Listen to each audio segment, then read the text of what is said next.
Size salam. Bugün bir çox şagirdin və müdavimin qarışdırdığı bir məqama toxunacağam.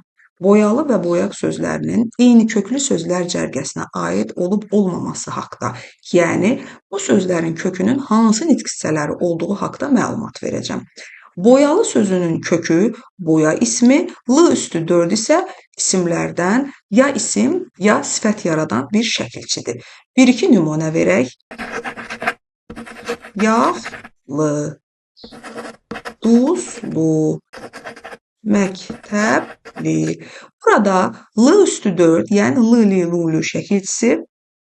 Burada diqqət yetirək ki, yağ isminə, yağ nə? Yağ isminə qoşularaq yağlı, yəni sifətini yaradıb. Burada da həmçinin duz isminə qoşularaq duzlu sifətini yaradıb.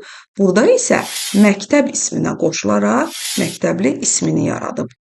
Keçək boyaq sözünə. Boyaq sözünün kökü boyamaq feilidir.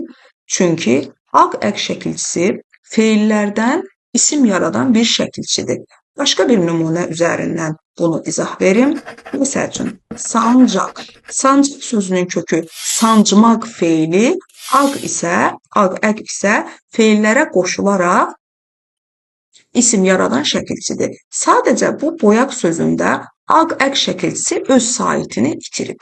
Yəni biz boyaq yazdığımız zaman bu cür yaza bilmirik. Ona görə bu aq burada, yəni aq-əq şəkilçisi öz saitini itirib və buna görə də bir çox şagird və müəllim bunu qarışdırır. Ona görə də bu sözün kökü boya feili, aq-əq isə feillərdən isim yaradan şəkilçidir. Yəni boyalı və boyaq sözü eyni köklü sözlər cərgəsinə aid deyil. Çünki boyalı sözünün kökü isim, boyaq sözünün kökü isə boyamaq feilidir.